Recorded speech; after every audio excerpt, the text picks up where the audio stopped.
panel for today. It is part of our Defense and Diplomacy Dialogue, or 3D. And today it's about the Combined Forces Command Commanders, Deputy Commanders, and Ambassadors Forum. So our moderator today is a very good close friend and a super duper moderator, Markus Garlauskas. He is a non-resident senior fellow at the Atlantic Council. He served on the staff of the United Nations Command, Combined Forces Command, and U.S. Forces together, Korea. We served together. He served as the Director of Strategy in a very important position. So in July 2014, he left the peninsula and was appointed as the National Intelligence Officer for North Korea on the National Intelligence Council. In very simple terms, he was the top guy on North Korea on our national intelligence. The NIC, or the NIC, is comprised of top experts drawn from inside and outside the U.S. government to be the intelligence community's strategic analytic leaders on key regional and functional issues. He is also an adjunct professor in Georgetown University's Security Studies program. His expert commentary has appeared in the BBC, CNN, The Economist, National Geographic, The Wall Street Journal, and Yonhap. Whew. Okay, so Markus, thank you. I know he just came in from Korea. He was out there for a trip just as General Choi has. So over to you. Thank you. Steve, thank you for that wonderful introduction, and I really appreciate this opportunity. This is my second year being the moderator for this panel, and I think it's going to be a great discussion. Thanks in particular to General Scaparrotti, General Lim, Steve, Erlene, the whole KDVA and CUSAF teams, and then of course to the sponsors of this as well that make it possible. So our plan for this last session is first we're going to introduce the panelists, of course, talk a bit about the strategic environment that the alliance is facing, then both in terms of defense and diplomacy. And each one of the panelists is going to have an opportunity to make some opening comments and remarks in relation to that environment. And then we're going to switch gears a little bit, and we're going to talk specifically about some lessons learned. I think this is one of the great elements of having a panel of distinguished retired generals and diplomats. To actually talk a little bit about their own career experiences, either as it relates to the alliance or in general, and really impart some lessons to the group. And then we're going to transition to sort of more of an open round of questions where we'll have some questions from the audience, and I've got a few questions I like to queue up myself for the group. So we've got 90 minutes, and even though we had a little bit of a late start with tech, I think we'll be able to get some good conversation going. And so I do have a reputation of ending panels on time at least. So Steve, I'll try and keep us on track. So one modification though, and this is a very, I think, good way to lead in to the introduction Steve gave, is actually I'm no longer a non-resident at the Atlantic Council. I've actually switched to being a director of a new program, an Indo-Pacific Security Initiative, actually at the Scowcroft Center of the Atlantic Council. And it's really relevant, this new role, to our discussion today, because we're really focused on looking at the interconnectivity of different defense and security and diplomacy issues in the Indo-Pacific and the connection between those concerns in the Indo-Pacific and those in Europe. And so we see really the increasing connectivity of the security challenges faced by the ROK-US alliance and those faced by like-minded allies and partners around the world. The war in Ukraine, of course, has garnered a lot of attention and galvanized a lot of international support to meet aggression by an authoritarian state. But we're looking at a whole range of issues where these situations come together. The potential for simultaneous conflicts with both the PRC in North Korea, for example, were the PRC to launch an attack on Taiwan, or the PRC to intervene, as we talked about in the session last year, in a conflict where North Korea commits aggression against the ROK. When you look at a range of other elements where these things are coming together, you see the PRC support for Russia's war in Ukraine, North Korean support for Russia's war in Ukraine, and then, of course, the recent meeting between Vladimir Putin and Kim Jong-un, where Putin actually openly pledged to support North Korea's, quote, rocket program, and we all know what that means. That's not just space launch. That's going to involve transfer of technologies that are violations of UN resolutions supporting their weapons program. And so with all of this in context, it's a lot of bad news that we have to queue up to talk about here. But we also have, I think, some good news to talk about in terms of the progress that we've made in the alliance and the progress that we've made trilaterally even in increasing defense cooperation between the ROK-US alliance and Japan. So just some thoughts, I think, to queue up the discussion. And then now let me introduce the panelists. And so I think leading off with General Scaparrotti is just exactly a career theme of what we just talked about, the interconnectivity of these national security issues. And so General Scaparrotti was, we all know, of course, the Supreme Commander of Allied forces in Europe, as well as being the commander here in Korea of UN Command, Combined Forces Command, and U.S. Forces Korea, but also he was commander of the International Security Assistance Force in Afghanistan. So really 3 different regions of the world where he led multinational organizations. And so if there's someone who's qualified to speak about military issues with all of these interconnected threats around the world, it's General Scaparrotti. So I look forward to his comments. So he'll be going first. And then he'll be followed by General Choi, who is, in addition to being the president of the Korea Defense Veterans Association Korea chapter, of course, is a former deputy commander of CFC with a very distinguished career in the ROK Army, commanding at every level from company up to corps. And also, I recently learned that he's also quite the scholar and had gone through the PhD program at Kyungnam University International Relations. So I'm expecting General Choi to also make some sophisticated comments about the international environment. And then next, we have Ambassador Mark Lippert, who is actually probably the most difficult and complex person to introduce in terms of his career background of anybody, and I'm sure I won't do it justice. But in addition to his current role as Executive Vice President in Samsung Electronics North America, he has a distinguished career as a government official in a whole range of roles, including, of course, best known as, I would say, as the ambassador to the Republic of Korea, but also key positions in the Department of Defense, the National Security Council, and as a Senate staffer, a Navy Reserve intelligence officer with combat deployments, and then also the only person I actually have met face-to-face that has an effect named after him, the Lippert effect from his time, his distinguished time as ambassador in South Korea. And then last but not least, we have Ambassador Suh, who also has a range of global experiences. And I just learned actually that this is actually his second assignment to Georgia, that he was here back in the 90s as part of his education as a diplomat, before now coming back to be the Consul General here in Georgia. And so he serves as a diplomat in a variety of postings overseas, including in France. He was at the Korean Permanent Mission to the UN in New York, and then he was the ambassador to the Republic of Pakistan. And in addition to being a diplomat, he's also been an educational leader as the Dean of Education and Training for the outstanding institution, the Korean National Diplomatic Academy. So we're looking forward to having you educate our audience here as well. So that's a distinguished lineup that we've got. And I would like to start then with General Scaparrotti, sir. And I know you have a great interest in the interconnectivity of these defense and security issues between the different regions in which you serve. So if you could start us off and walk us through, how does this affect the ROK-US alliance? Well, first of all, I just want to comment on, when we talk about the security environment we're in today, you opened with that, Markus. It is absolutely the most dangerous I've seen in the time that I've been in service and beyond, up until this date.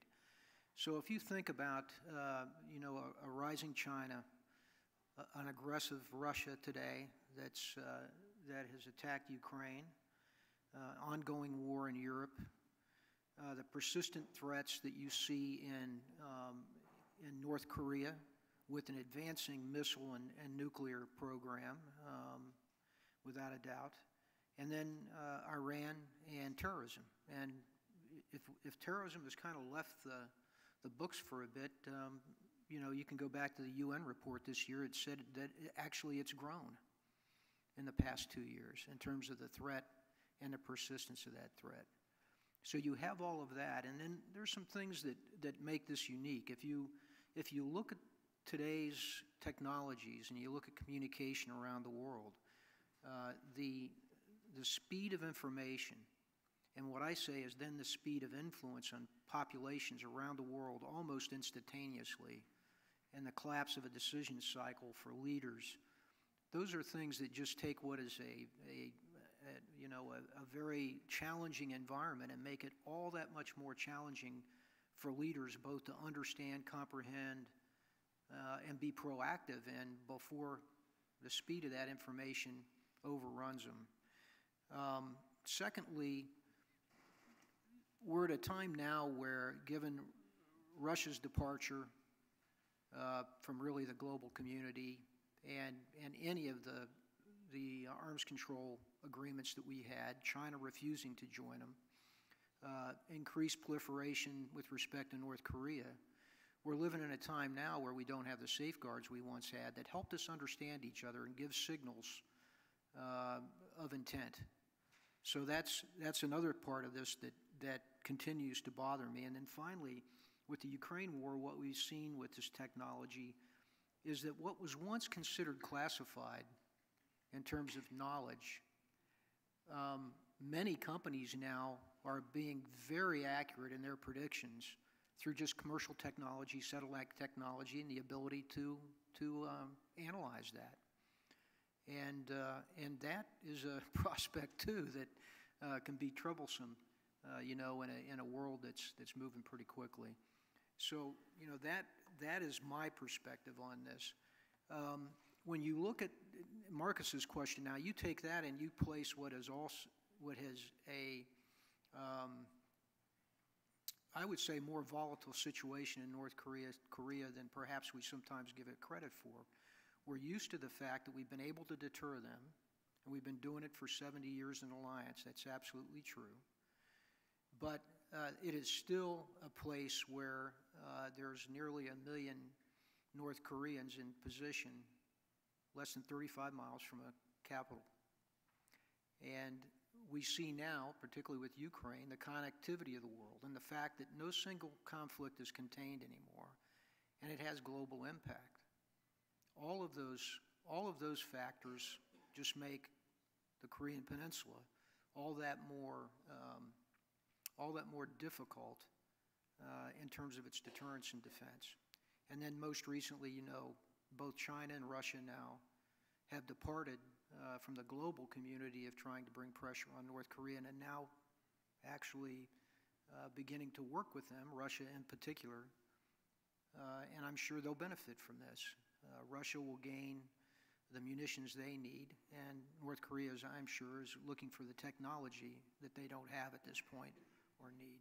And I think all of that, Markus, makes the situation on the peninsula and in that region very challenging, and all the more important for us to get it right.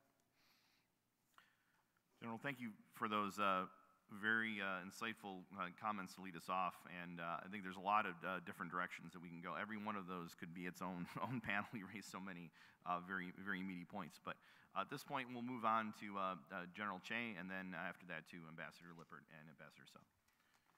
General Choi. Yeah, I'm very happy to have you here, and especially General Scaparrotti and KDVA headquarters hold this kind of great forum in this significant the time period. So I'm very happy to be here with great leaders and diplomats.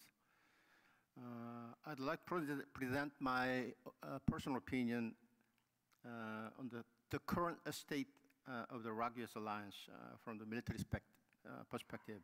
And the ROC-US alliance is getting, fortunately, getting stronger and closer than ever. Is unbreakable and, as you know, unbreakable and blood-forged and evolving toward the future very positively. And the U.S.-ROC alliance has been a cornerstone of Korean development, the Republic of Korea security, economy, and foreign policy, and since its beginning of the Korean War in 1953, especially in military perspective, the ROC-US alliance has been vital in maintaining peace and stability on the Korean Peninsula from the North Korean threat, and also in Cold War era, the communist threat. And up to now, our alliance has been built on a strong foundation of shared democratic values and mutual strategic interest and commitment to Indo-Pacific regional security and stability. As General Scap mentioned, that the world is changing so rapidly and so complex. In this era, we are very fortunate we can maintain our strong ROC-US alliance. According to recent several surveys, 61% to 91% of South Koreans supported the ROC-US alliance, and the 88% of Korean public confided in the U.S. security guarantee affirmatively, and 82% supported the U.S. forces in Korea. And these numbers are much higher than ever. But in the last several years, ROC-US alliance went through a lot of challenges together, internally and internationally. And that means the security environment of the world and in the Pacific area is getting worse. For example, ongoing North Korean nuclear and missile development program, and Ukrainian war against Russia, and Chinese military threat toward Taiwan. And fortunately, last year in May, right after the launch of the Korean new government, the Yoon Suk-yeol government, the ROC and US government are working together to develop future-oriented alliance in a rapidly changing security environment. And also, through several ROC-US summits, both nations have come up with the significant security measures. And also, our government presented the new direction of future ROC-US alliance, and so-called Global Comprehensive Strategic Alliance, which includes not only defense realm, but also in all areas of economy, advanced science, technology, space, cyber, pandemic, and climate change responses. And President Yoon made a state visit to America last April, and after summit, President Yoon and Biden, they made a joint statement that included Washington Declaration. That was a big step forward to deter North Korean nuclear and missile threat, and also in the Pacific areas, emerging threats. The US government made clear that any kind of North Korean nuclear threat or attack will be deterred and protected on the Korean Peninsula. But the current situation environment around the Korean Peninsula is not favorable to the alliance.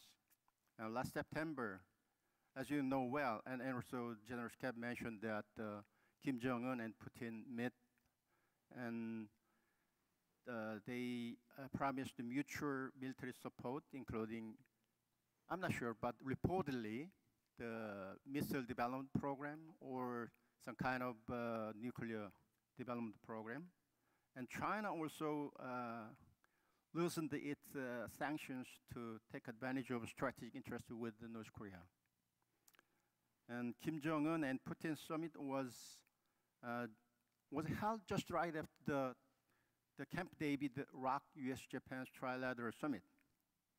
That means North Korea, China, Russia's authoritarian axis. That term used by Mr. Xi, right? And try to escalate their threat toward Western democratic countries, especially toward Korea, US, and Japan. And North Korean dictator Kim Jong-un, he never stops his desire to take up over South Korean territory under his rule. For this purpose, recently North Korea revised their constitution that including using of nuclear weapon. And North Korean also continually provoke at the political level, strategic level, and military level. So,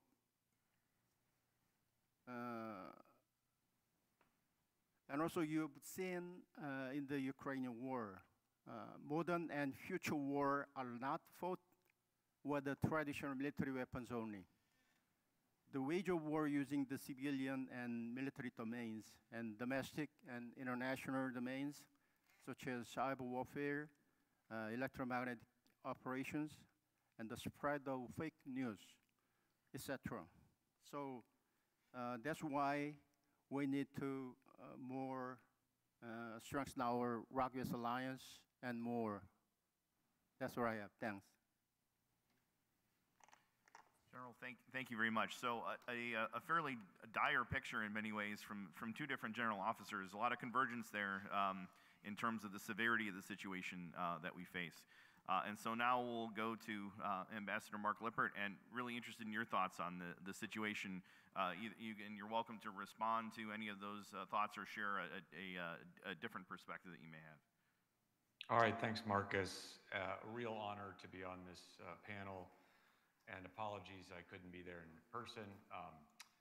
Basically, I spend my weekends chauffeuring around two elementary school age kids to a variety of activities. And I was standing next to a dad who played professional hockey in the NHL. I said, we've just become glorified chauffeurs. And he said, who said we're glorified? So in any event, apologies for not being here. It's a great event and just proud to be part of it, albeit virtually. I too will add my voice to, in brief, to the international environment treatment by both generals and just say I largely agree.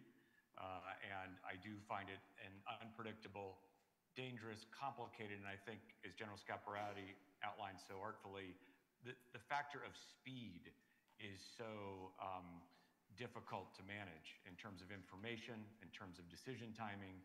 And I'll say that there was a senior official in the Obama administration who's now cabinet rank in the Biden administration, and I asked him once the biggest difference between being in Obama and Clinton, and he said it was speed of information, right? We used to get the newspaper once in the morning, once in the afternoon, watch the nightly news. That was kind of it. Now we're bombarded. We have to make decisions faster, and when we make mistakes, they're promulgated faster, and that cycle is very difficult and just a real, I think, often understated factor in an already dangerous and unpredictable international environment. So with that said, quickly, let me pivot to some good news, and I think it is the alliance. And I think the alliance is well positioned to grapple these challenges, not just on the peninsula, but in the region and around the world. And just a couple of quick points here. First, it is strong. And I also think it is resilient. As General Chang mentioned, there have been challenges in recent years. Things haven't been all moving in a harmonious direction. But I think what is important is that how you respond to some of these challenges is every bit as critical as how you behave when things are good. And the alliance has responded very effectively and in a mature fashion befitting a true partnership. So strong and resilient. Second, expanding. This is largely a continuation of Imunbak, Park Geun-hye. Imunbak called it the global Korea. And I think what you're seeing is a continuation of that focus to not just be extant and strong on the peninsula or the region, but around the world. And as General Scaparrotti knows, the Koreans are now showing up in NATO summits as part of the AP4. They're active in multilateral fora, including non-proliferation, public health. General Chang alluded to that as well. So expanding globally, very important. And let me just get off this point by saying, important in a world, as the two generals outlined, where security is increasingly interconnected and increasingly global. So it's natural. and important that the alliance respond in that fashion. Third, it's expanding in terms of its functional areas, and General Chang mentioned this as well, right? Public health, space, cyber, fourth industrial revolution, Kyungjae Anbo, economic security. These are all critical areas in which the Republic of Korea and the United States have deep expertise, have done some work together, and can do even more to meet the challenges of the 21st century. So we called that when I was on the peninsula, the new frontiers. And I think the new frontier concept is now permanent and rapidly growing in a really important and dynamic fashion. Last couple of points, the values-based nature of this alliance is also critical. We're two countries that believe strongly in a rules-based international order. And as some of the other panelists outlined, the challenges in total to some of the, let me put it this way, rather, the challenges that we face can often be summed up in a direct confrontation to a rules-based international order. In other words, right makes right, right? Might right makes right, rather. So you can feel the importance of that values component of the alliance: democracy, free markets, resolving disputes peacefully and in accordance with domestic and international laws, really important. And then finally, people to people. The alliance is only as strong as its core. And at its core, it's about people. And when the alliance is popular, it allows generals, policymakers, politicians to create business people to do creative things, and take risks, and be collaborative in new and innovative ways.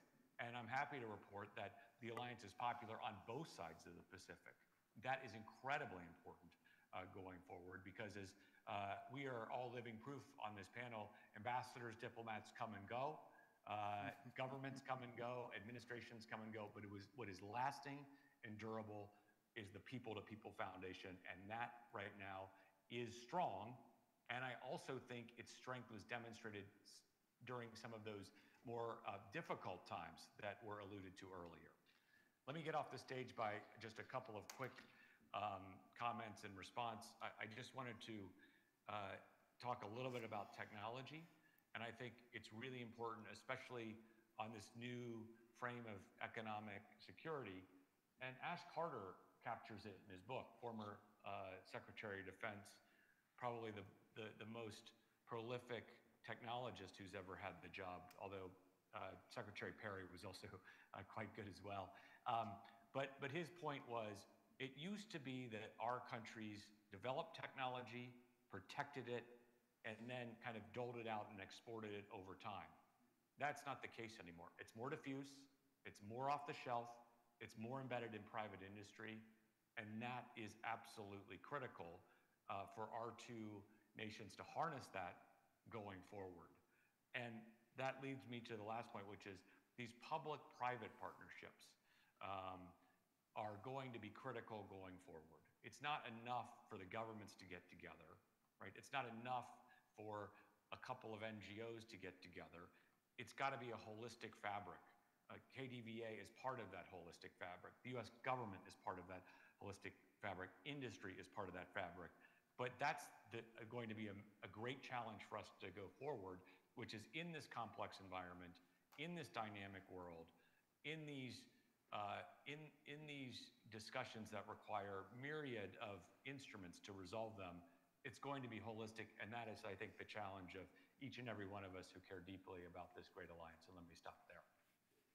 Mr. Ambassador, thank you very much, and thanks too for giving us some more positive, uplifting notes to counterbalance the dire security situation that we face. So, Ambassador So, your thoughts on all this?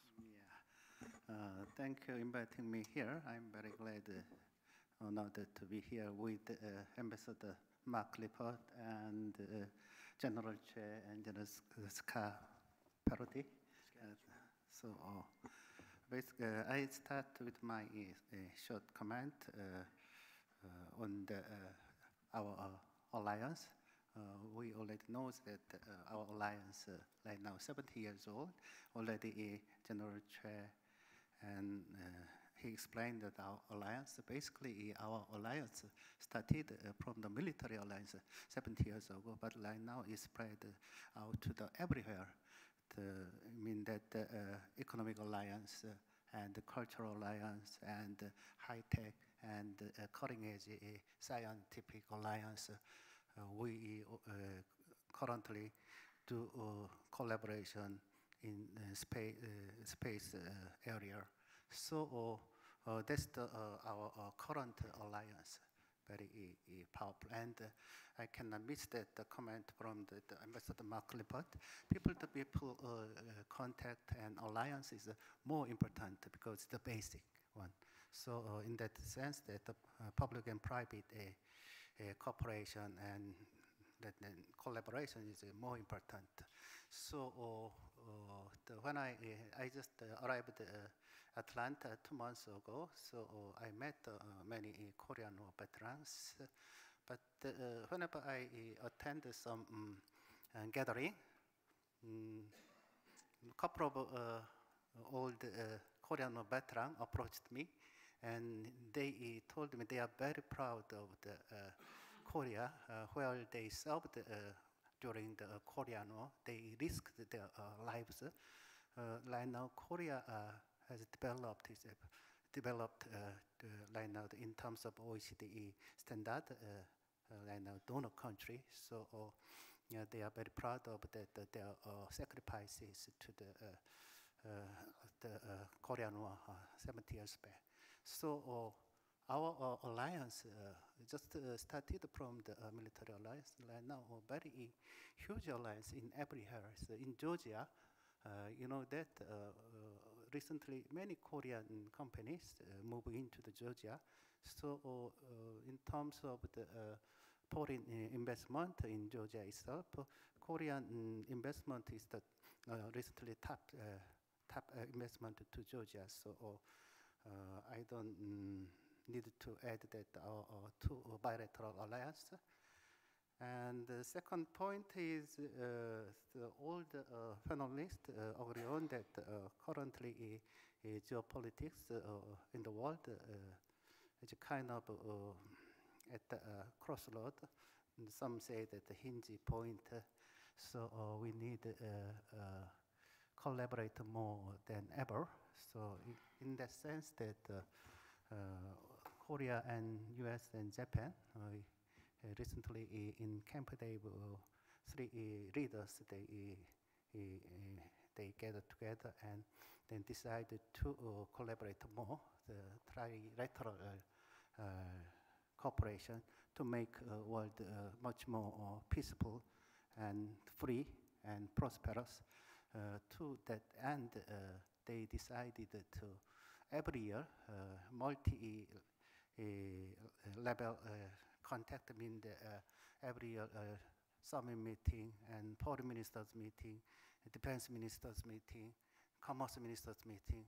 Everywhere we will coordinate, 3 countries will coordinate together, and we contribute to make the world more safe and more prosperity. And because every panelist told us that the 3 countries share the same values, human rights, international values.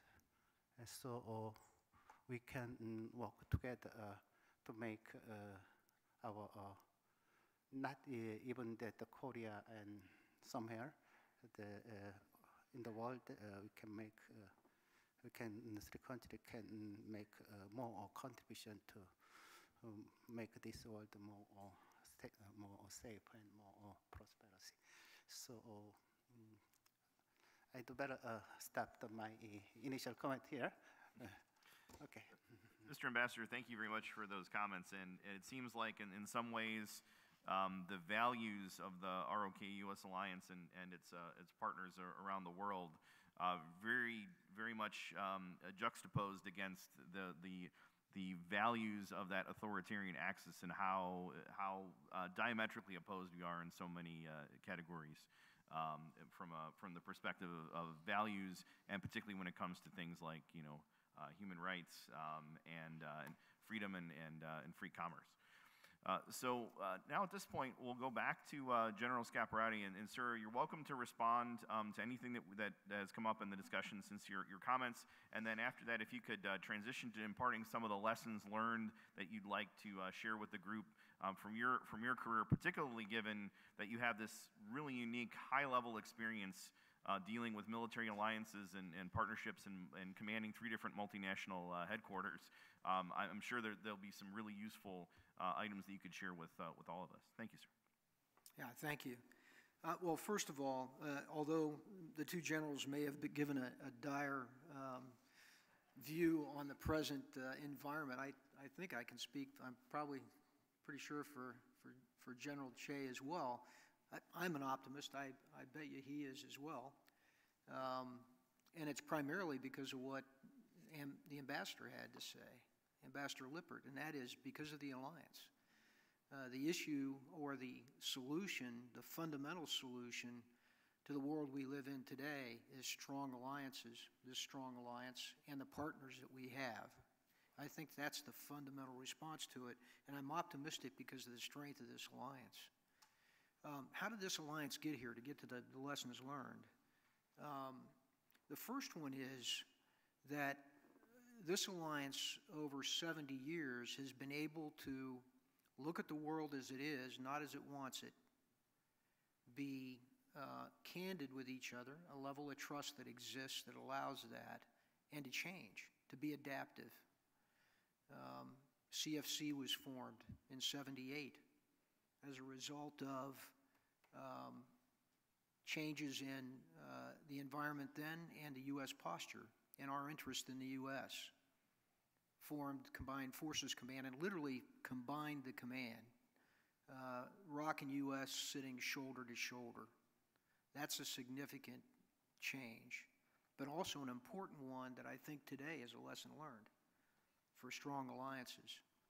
You can say you have an alliance, you might do some planning together, but when people work together, it's the people-to-people function, then you have strength because you develop trust, which is the coin of the realm. So the lesson learned here is the ability to change for me, and this alliance has been able to do that consistently over the years. And we all know that there's been differences of opinion, and we've seen them in the news between our nations as we've moved along. But we don't hide them. We don't dust them under the rug and ignore them as if they don't exist. We deal with them. And the alliance has been strong enough to do that. And I think that's a lesson learned that in this world we need to continue.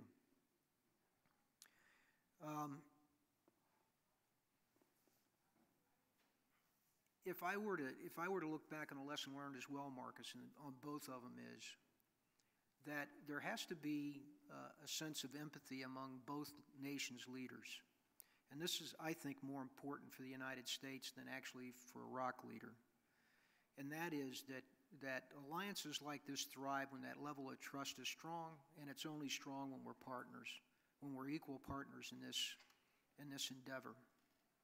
And we as Americans have to be willing to listen. We have to be willing to compromise on what we might consider our interest in order to understand our partner's interests so that we can move forward together with a common goal and be successful. In the complex world we live in today, both within this alliance and the partners to this alliance, if we're unwilling to do that, we're going to have a very difficult time achieving the objectives we want to achieve. So it's about strategic empathy. And throughout the time that I've commanded coalition commands, that's what's always stressed. It's that trust level and it's that ability to listen and be able to find a solution that meets each participant's interests as best you can, or lead them intellectually to a different answer than they have right now. We have to invest in that. It takes empathy. It takes a lot of listening, and it takes some willingness to do that.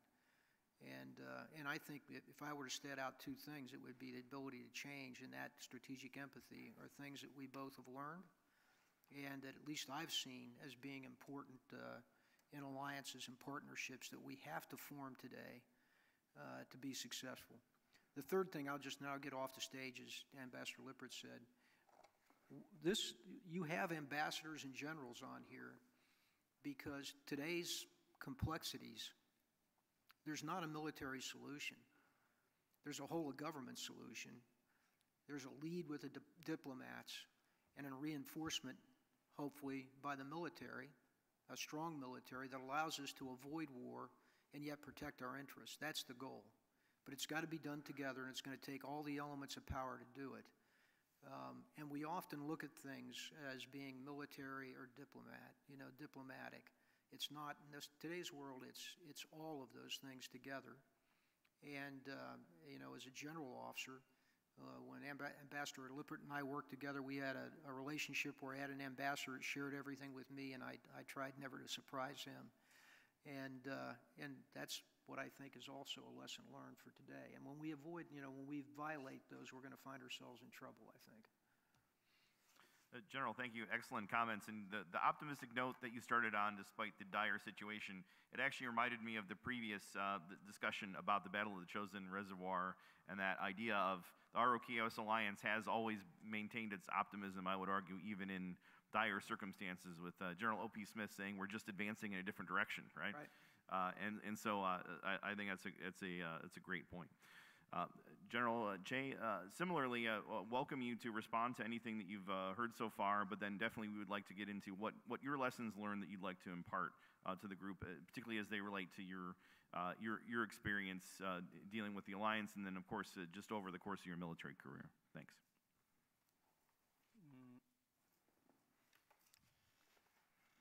I went to the U.S. Army War College in class of 2008, and then the main topic was Iraqi and Afghanistan war, and all the U.S.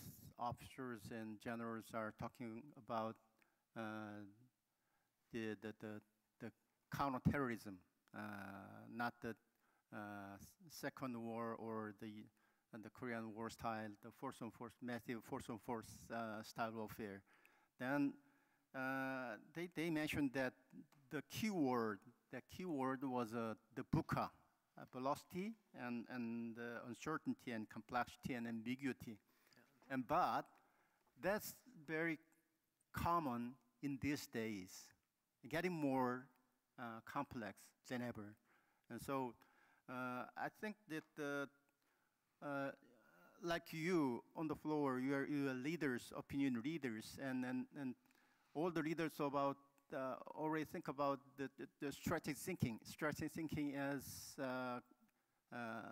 include the 5 contents, and the most important thing is systematic thinking, and how to address the complex security environment is the best way is we make that our system to cope with any kind of future security threat. For example, in the Northeast Asia and Indo-Pacific area, the authoritarian countries, China, Russia, and North Korea, they're strengthening their solidarity to threaten, blackmail Western countries, especially in the Northeast Asia, the Korea and Japan, and also the United States. And so in this environment, we need to not only rock U.S. alliance, but also rock U.S.-Japan trilateral security cooperation. That's a kind of a small collective security system. It's critically important because, as I mentioned earlier, that as we've seen in the Ukraine war, the Russians, they use all kind of measures, such as a cyber war and electromagnetic warfare, and also the misinformation and the fake news, and all kind of the method they use in that. So it's not only military domain, it's a non-military domain and civilian domain, and not only one country. There is a inter-country, collaboration is needed. So that's why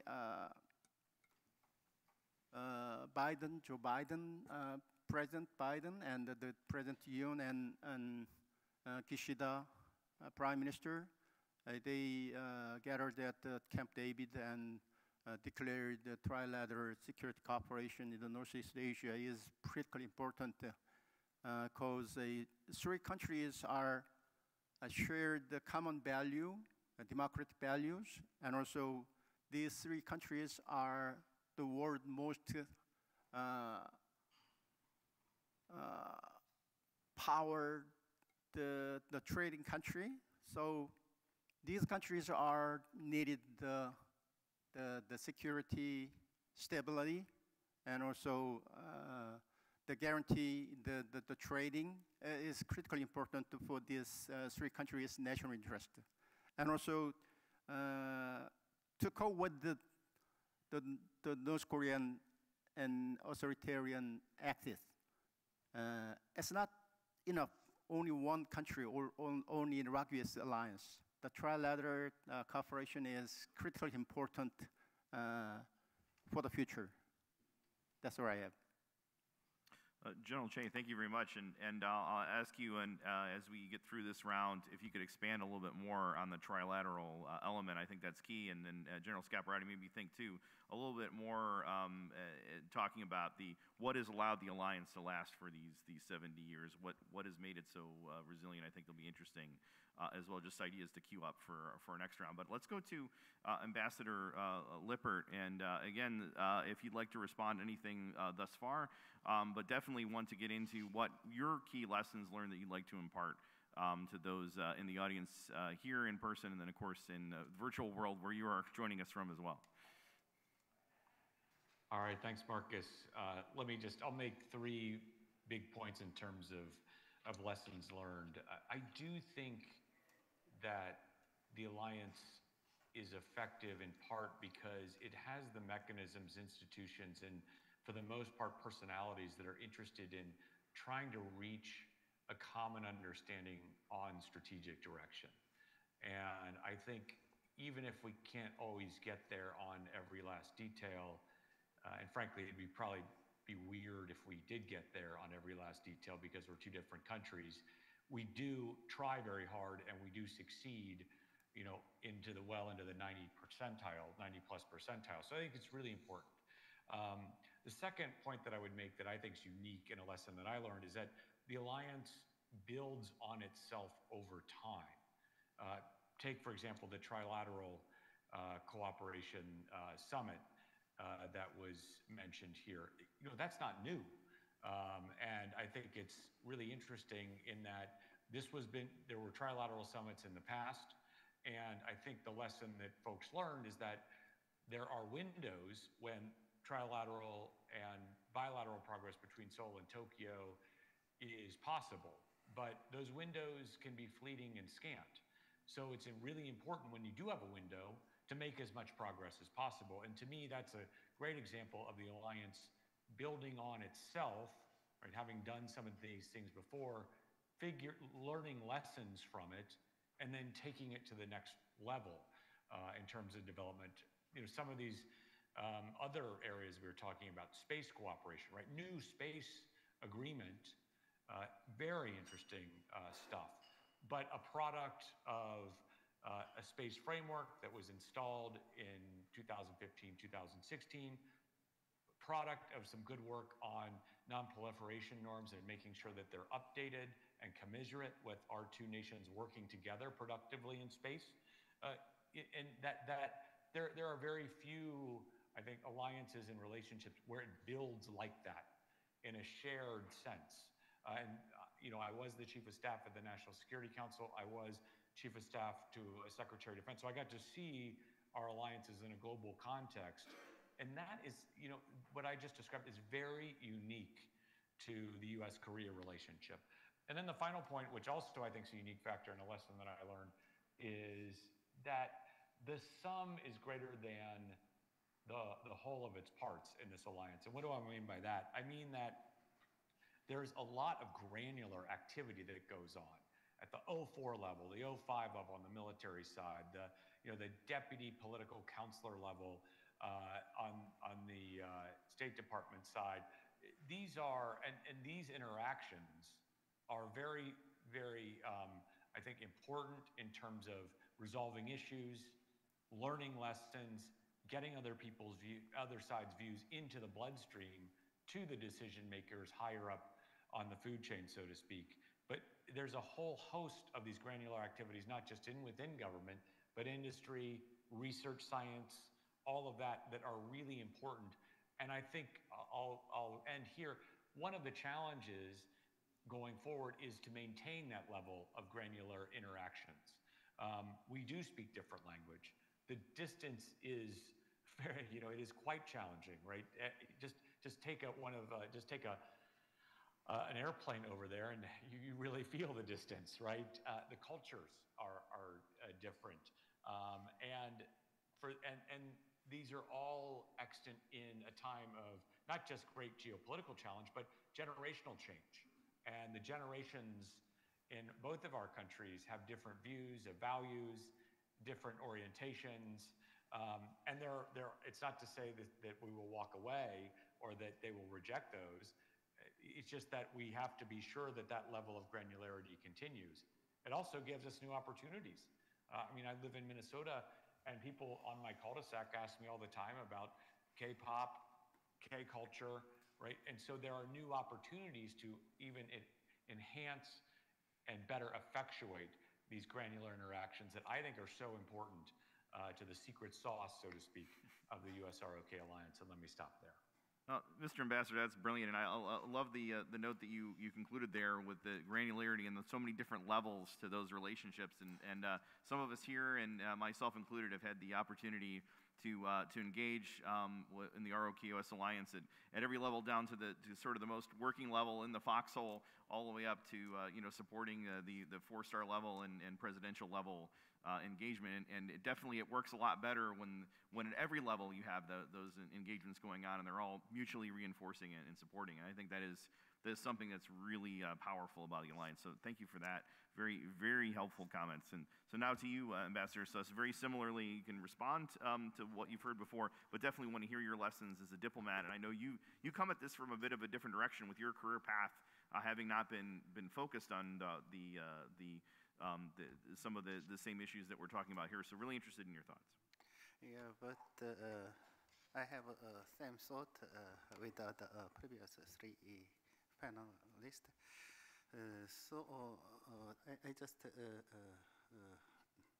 mention 2 points. One is that when you see that Korean and U.S. alliance, for the 70 years, our alliance has developed.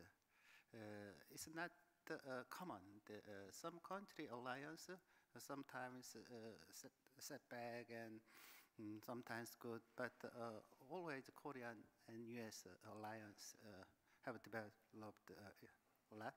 And because I guess that we shared exactly same value for democratic values and free trade.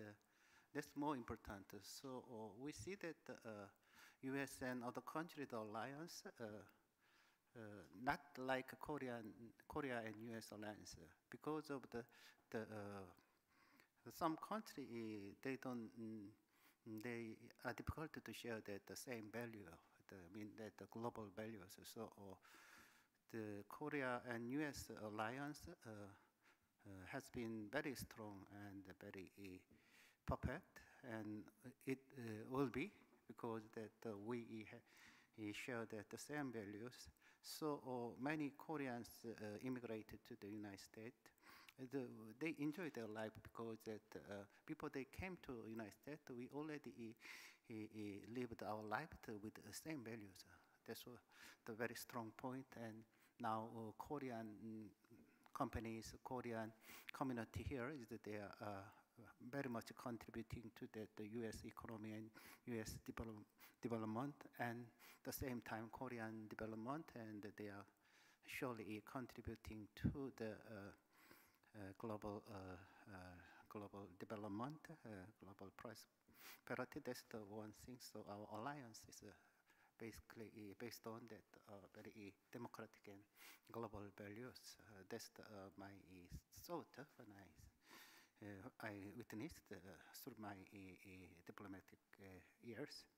And the other one is that I just repeated the panelist told us. When the one alliance go to another next level, not only governmental coordination, but also public, private cooperation and private exchange, contact, collaboration is more important. That's why we are living in that very globalized world. So one country cannot produce everything that we want. So we established the global supply chain. Right now, Korea and US, we agree that we developed among us make the more stable global supply chain. So Korean companies and US companies, they collaborate. Only the government and the public sector cannot make that global supply chain together. It needs that private sector's contribution and collaboration. So I have a very optimistic view on our alliance because that Korean, I don't know that actually Korean and US also developed the cultural alliance. The couple of weeks ago, Korean community here, we held a Korean festival. I was surprised to the participant. At the time, I was told more than 30,000 people, guests, come to the festival. More than half local people, American people, they enjoy the Korean festival. That's the very strong point. So I'm very optimistic with private sector's contribution, collaboration. Our alliance would be much more strong. Thank you. Right. So yeah, it goes beyond the interagency. It's even the publics and the private sector of the two countries are just so critical in the alliance. That's very helpful comments, Mr. Ambassador. So now, General, since I queued up that idea of the asking about the strength of the alliance over the last 70 years, we've heard a lot of great comments from the rest of the panel as well. Is there anything additional you'd like to add or anything you'd like to foot stomp? Well, yeah, there's a couple things. One is none of us have really talked about leadership. We know we take it for granted, but the fact of the matter is that within Combined Forces Command and throughout the ROC forces, as you've heard in the other panel, they take serious their training. They're very disciplined. They're competitive to be the best, and they assign the best to command to CFC. And I enjoyed, that's one of the things that I think what is resilience about, it's first of all, it starts with leadership. So everything else I'm going to talk about is driven by leadership. And, you know, their commanders, two of them in the room here, are the best their forces have.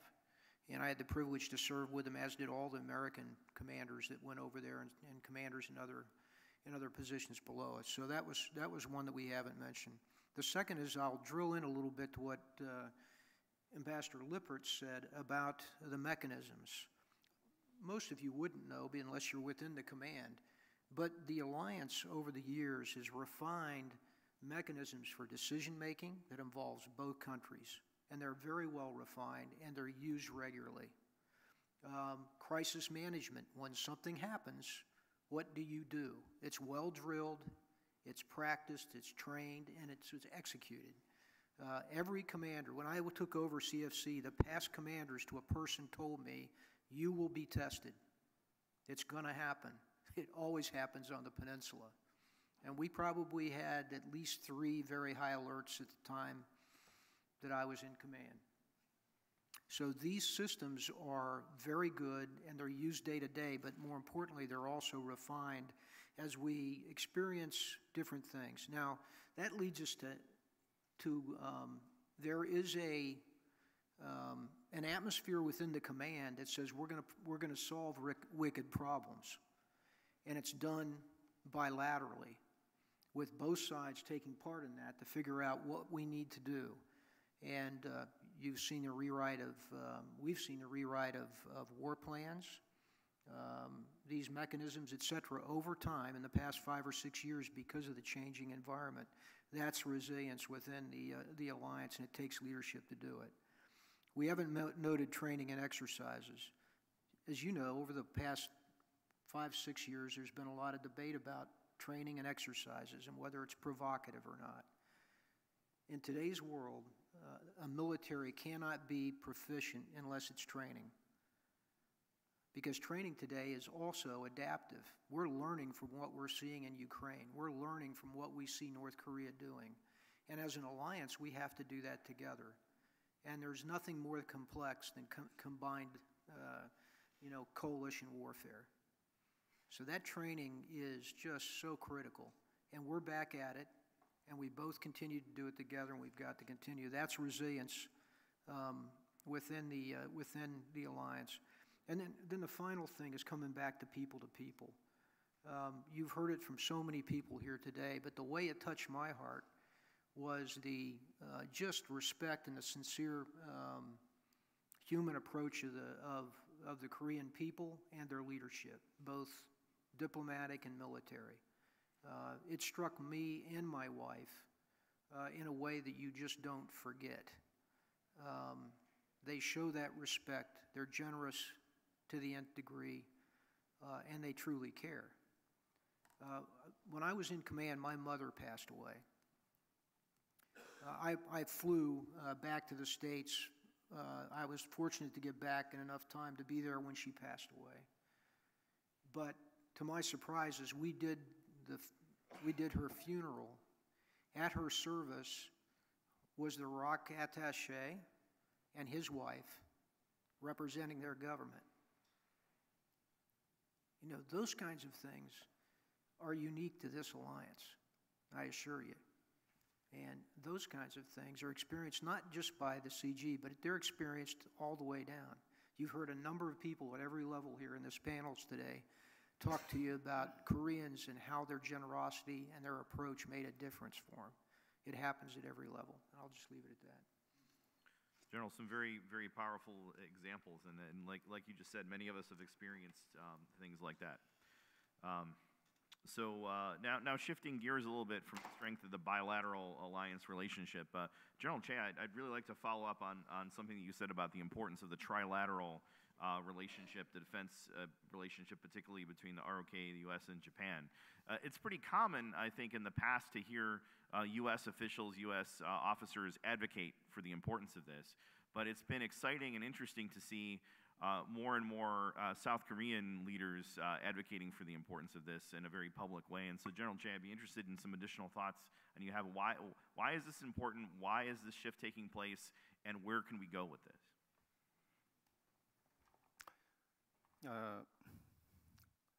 General Scaparrotti mentioned that the combined issues and security cooperation issues is the key is the people who execute that cooperation and who execute the combinedness. And so I also mentioned that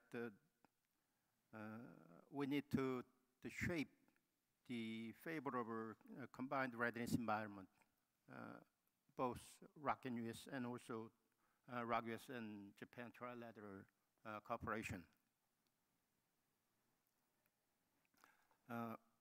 Why is that important is when I was a major general I was working at the Army headquarters, and up to until then, we maintained the tactical level leaders education program that hosted by Camp Jama. and that include the Japanese non-commissioned officer and also the field officer level, the training program that combined, including the U.S. officers and non-commissioned officers, and also the ROC and Japan. But after the former government launched it, they stopped all the program, and also there were a lot of ROC Japan and ROC US Japan combined and trilateral training. The most on excuse me, the most focused on the maritime training. But after that, the former government launched it. They stopped all that kind of training. So it was a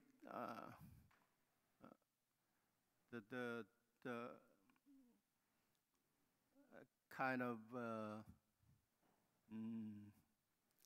misfortune for both and for three nations to develop our close cooperation.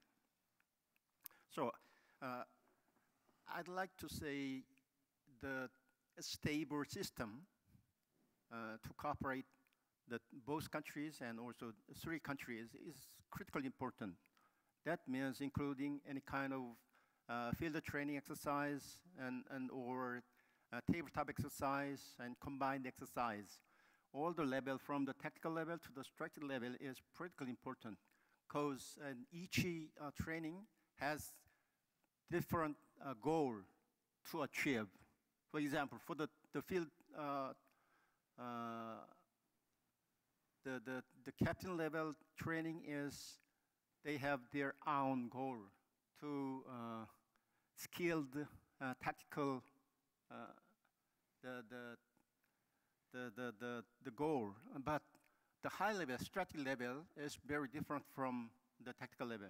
So we need to develop all kinds of the different level, the cooperation, and including the training, and including the human development, the officer development program, and also exchange program, a kind of TTX that can develop any kind of a operation plan or any kind of a the future plan for the future threat, and that affect both countries and three countries. So to maintain the trilateral cooperation and also the both alliance, we need to keep the stable system to cooperate and to develop for the future. And the second one is, as General Scaparrotti mentioned, that the leadership, we need to develop our future leader to let them know about the importance of the alliance and combining it for the Korean Peninsula security and also Northeast Asian and also Indo-Pacific area. So that's why they can understand from the captain to the general and to the future the leader. And so that will make our future more certain and stable, and to maintain our security cooperation and in the stable prosperity, both countries and three countries. That's where I am. General Choi, thank you very much. And it sounds like a lot of what you were discussing is taking those lessons learned we have from the U.S. ROK-U.S. alliance and expanding them to trilateral security and defense cooperation.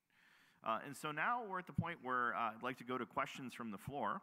And particularly if you have a, I see we have a hand going up already. And so keeping within the overall theme of the panel, definitely I think there's a broad range of things that we can follow up on here or expand the topic. So please, I'm sorry if you could introduce yourself to the group and go ahead and give it. Yeah, we got a microphone coming. There we go. I don't want to make my voice louder, but my name is Chung Ipa from the Georgia. I have a question to the General Curtis and the General Choi. And I got this morning got the news, the Israel declared the war to Hamas, and so that news, come to me like how important to the alliance with each other's its effect the each other, how they affect, and so could you share with us the relationships. If we saw that news is going to be affect our relationship with America. Could you share with your opinion to the General Curtis and the General Choi, please? Yeah, is the question the relationship with Israel and how it impacts, or just the situation how with Israel? How we're going to be prepared because war is going to be happen. That means North Korea and South Korea. We have always be ready. And so how are we going to be, the prepare, and how are we going to be think about the some other country has a war and 200 people is already dead, Right. Well, first of all, I haven't been able to watch the news much this morning other than see the initial reports, but you probably all saw the missiles, right, flying over Tel Aviv, et cetera, and into Israel. That's the scenario I often thought about when you go to the Korean Peninsula. Between the artillery systems, the missile systems, short-range, medium and long-range ballistic missiles, et cetera, that North Korea possess, with a capital in South Korea 35 miles away, what you're seeing is something that's very much like what could happen on the peninsula. If a conflict on a peninsula happens, it's going to be horrific. I mean, it's going to be a true reintroduction to the nature of war like we've seen in Ukraine and what might be happening in Israel today in terms of the destructive power of the systems that exist today in the numbers that North Korea has them or Hamas has them today. So the importance there is one, the systems that provide for crisis action, which I believe are strong in the alliance. The second is, and the one that I was concerned about at the time I was in command, was developing the air defense systems, et cetera, that you need to protect your country and your population and your critical infrastructure. That's something we worked on very hard and we've continued to work on. You see now that the Republic of Korea is working on a layered system. Since the time over the last 10 years, they've been developing their own systems, and of course these need to stay modern because technology is changing with hyperglide systems, hypersonic systems, et cetera. So that is what I think about, is the need to continue to be modern, integrated, and the need with urgency to adjust our defense and deterrence systems. Because whatever you had 5 years ago is not good enough today. So we've got to be serious about it. We shouldn't be complacent about it. Sometimes I worry we are over complacent or we worry too much about the cost. We can afford, and the Republic of Korea and the United States can afford our security. We can. We should expect to act in that manner as well. General Choi, did you want to respond?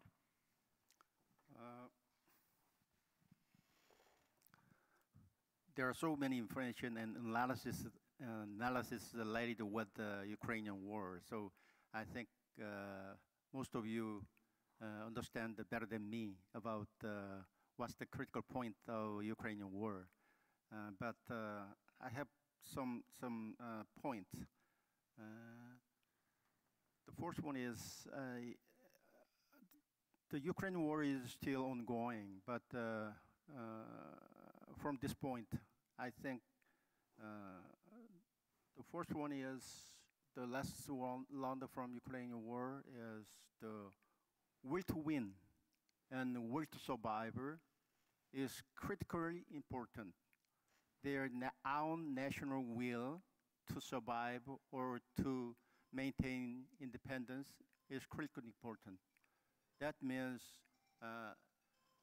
the South Korea has much more better, much better than the North Korean military weapons or like combined the capabilities. But the point is their will to win and will to fight. That is the biggest issues to control the future warfare on the Korean Peninsula. And the second one is the military development and also their capability, how to lead and how to execute their plan or their political direction to the field to win the to defeat the Russian army, air force, and Russian power. So that's critically important to develop the military leadership. And the third one is the national, the corruption. They need to, and we need to correct any kind of corruption in the military system and also in the government system. The corruption is the worst case to lose war. And as you read on the paper, during the war, the President Zelensky, he fired his Minister of Defense and or high-ranking generals for some kind of a corruption. That hurt seriously their military system and their national fate. So, and last one is the international support is critically important. We have United Nations Command in the Korea, on the peninsula, that in the peacetime, they only control the military armistice regulation, but during the hostilities, they can get any support from United Nations sending states, their support, military support, and also in international support. That's really important to maintain and wage war. So the Korean government also recognized that the importance of that international importance. So President Yoon also mentioned that last 27th July, his address on the Armistice Day, the importance of United Nations Command, their role in the current and in the future. So that's what I have. General, thanks for those comments and showing how a conflict in another part of the world can have huge relevance for the OK-US alliance.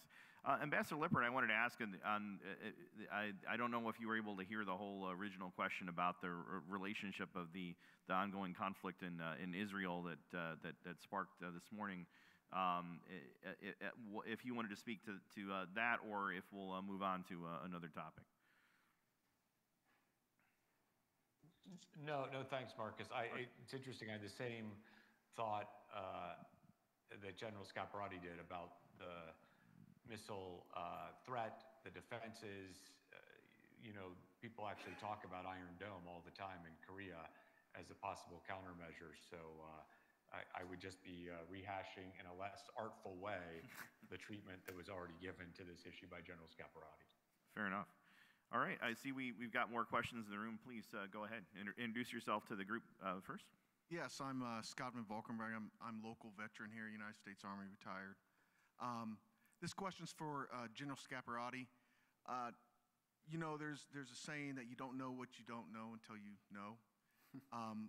With that, you being in a unique situation where you were both the CFC commander and the SACEUR, the Supreme Allied Commander of Europe, what lessons either way from as you took one role on or going into the next, what lessons do you feel could be applied to the other alliances to sort of, that you learned and could be applied to make things better given the current political situations, the current wars that are going on, and the contingencies and tensions with like China and Taiwan. What lessons have you learned on either side or can reflect back on that you would apply or recommend to the commanders now? Yeah, thank you. Well, I would start by saying that I considered myself fortunate to have served in Korea and in that alliance prior to becoming the SACEUR and leading NATO, the NATO alliance, because I learned a lot about the resilience of alliance, the strength of an alliance, and how it works. I had to, as a commander, learn to operate in a bilateral alliance, the CFC, but also as a commander of the UNC with 16 sending nations. So all of those things helped me understand the challenges of being a commander that's responsible within an alliance. For instance, in Korea, I didn't report to just one president. I reported to two presidents. I reported to two ministers of defense. And I had to look at it that way as an alliance officer, not just an American officer. There's a difference there. And in the Korean alliance, because of the level of refinement that I talked about earlier in methods, in our crisis response, in our decision-making, et cetera, I actually took some of those lessons and began to apply them in NATO. NATO had been around 70 years as well. But frankly, in terms of the discipline within the decision-making process, et cetera, and some of the ways that we analyzed within the military portion of that in SHAPE, there were things that I learned within the alliance. We actually called back to Korea and said, hey, can you give me the framework of this and let the SHAPE officers take a look at it. So there were things like that, and then it was just personal experience. I was a much more experienced leader having been in Korea and then having to go to NATO.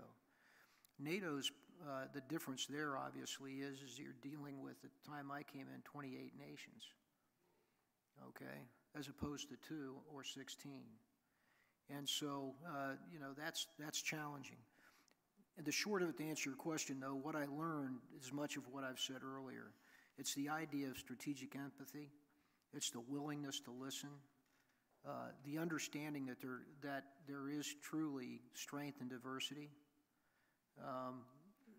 That idea of diversity is somewhat of a, you know, somebody might say it's cliche today because you hear it everywhere. Within these alliances, it may take us a little longer to get the product because of the numbers and the different views involved. But in my experience, the alliance product was better every time than a solely American one. And that was true in NATO as well. And we have to be patient enough and understand that to bring in those different views, to allow them to work, to listen to our partners. And if we do that, you will have a better outcome. And for an American, I think that's the lesson I took away from it. General, thank you very much. I see we've got one more question from the front row. I think we've got time for about one more.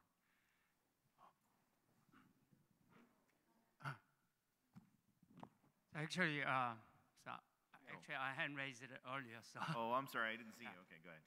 So anyway, my name is Matthew Lee. I was served U.S. Army engineer under the General Riscassi for the Science Advisor's Office. So that's why I'm here. And also that, as you know, that not only 7 years anniversary of our U.S.-Korea alliance, we have 120 years also anniversary of Korean-American immigration history. Mm-hmm. So I'm as a first generation of a Korean American, and you know we have 2 million Korean American living in U.S. And you know we've been supporting this U.S.-Korean alliance. And how can we support further developing as a Korean American community here?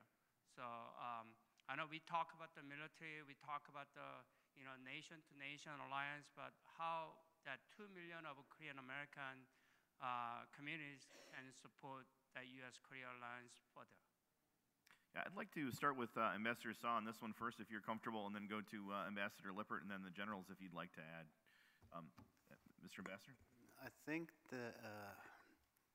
Mr. Park Sung-gun, he has the answer, but I just repeat his thought. you know, from the floor, in the United States, we have more than 2 million Korean Americans here right now. So Korean Americans, they are not Koreans, Americans. So I was told from many Korean Americans here, they have contributed to a lot to development of the United States. That's the key issues. The Koreans here in the United States, they try to contribute to everything to develop the United States. And that makes our alliance more, that Korean-US alliance more strong, more powerful. So my job as Consul General, how I can support that Korean community more take a critical and important role in the US. That's my job. That's the starting point, how we cement, how we strengthen the two countries' alliance. So we very, the Korean government is very proud of that Korean American here. They are one of the main force to make our 70 years long alliance very perfect, excellent. And that's my Thank you, Mr. and Ambassador. Mr. Thank you. And now let's go to Ambassador Lippert. Your thoughts on this question. Marcus, I think I'll withhold it in the interest of time. I know we're running out of time. I think the ambassador addressed the question well and treated it well. So back to you. Oh, that's twice now. All right. So let's get to the last question from the front row, and hopefully this is a question for Ambassador Lippert. He can go first. Lee from KUSAF, and then I have a question to Ambassador Lippert. Yeah. There are a lot of assumptions and then worries on the Trump factor in Korea. So, Ambassador Lippert, do you think is there any chance for Mr. Trump to become president again? And then what will happen to Korea-US relations and every agreement made by President Biden and President Yoon Suk-yeol? And then the two generals, General Scaparrotti and then General Choi, if he becomes president and then he will initiate the withdrawal of USFK from Korea? Thank you. I think the answer is if I could predict all of that, I wouldn't be working anymore. I would be picking stocks or the winners of sports events. What I would say, I'll just say analytically, look, President Trump is far ahead in the Republican primary. He's in a dead heat with President Biden in terms of polling. There are many, many wild cards still out there. It is early in the election season. There are criminal indictments against the former president. And we've never in this country seen really anything like that. So like this. So I think this is a one-of-one situation, and we're all going to have to, I think, take it as it comes. Full stop there. I think pivoting to the second question about the implications, again, hard to predict, but what I would say is that, there were issues during the presidency of Mr. Trump that did create challenges for the alliance. And I think the alliance did overcome those. And I think it speaks to the theme of resiliency we talked about. It speaks to institutional capacity. And it also speaks to, we do need leaders who care very much about the alliance as well. So let me leave it at that, just to say, I do think the alliance has faced things like this before. It's been through ups and downs, the late 70s, President Carter, people know the history well, and it always does seem to come out ahead. So if you're going to bet, I guess I'd bet on the alliance, and I'll leave it there. And I think that's a great note to end on. If you're going to bet on the alliance. And this whole question here of leadership being so central. So I have a whole list of observations and lessons from this session that I wish we had the time to recap, but we are at the end of the time for the panel. But I think returning to this theme of leadership at all levels in the alliance, that at the end of the day, it's not just about who are the presidents in the Republic of Korea and the United States, but also the military, political, civilian, even business leaders, individual leaders in non-government groups that all make the fabric of the alliance so very strong. So I'd like you all to please give a round of applause to our panelists and thank them for their lessons and their time.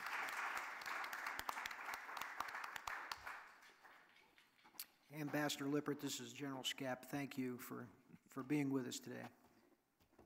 My pleasure. Sorry I couldn't be there. I would love a weekend away in Atlanta. That sounds wonderful, but instead it's Minnesota hockey and chauffeuring. So you do the math on where I'd rather be, and I'll stop there. Roger, I thought perhaps you'd have your Doosan Bears hat on, though. It's right over here, let me tell you. It's not very far, and they're making a late run for the number 3 playoff slot. So I'll let you guys go. Bye-bye.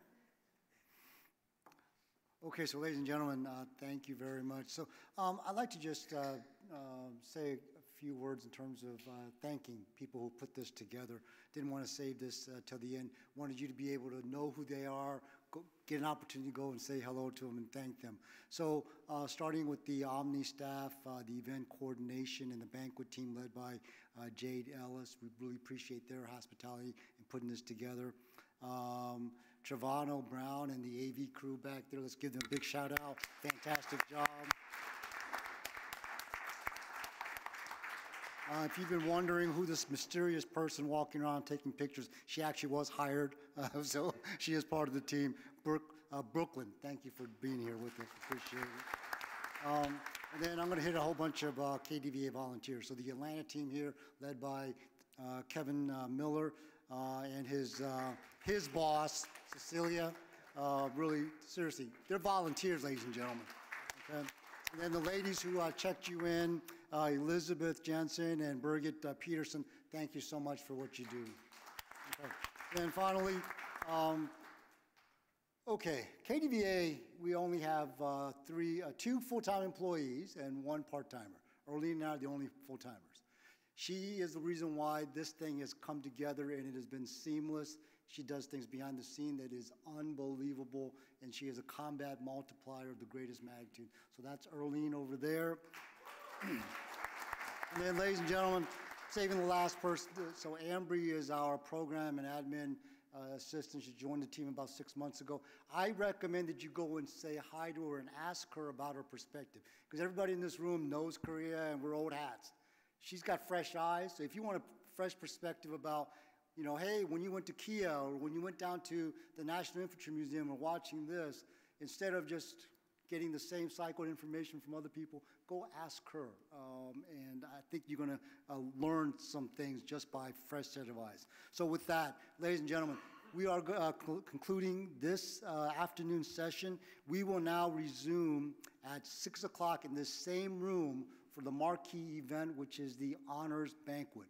Please take all your belongings with you, because you may not be sitting in the same area. They got to put new tablecloths. We got to reset the entire room, and dinner will be served starting at 6 o'clock. Drinks are available out there. Please go take a look outside, get some fresh air. There's people brewing because it's a baseball game. And then again, we will see you back here at 6 o'clock for the Honors Banquet. Thank you. I love that about the private sector. So are you going to be at the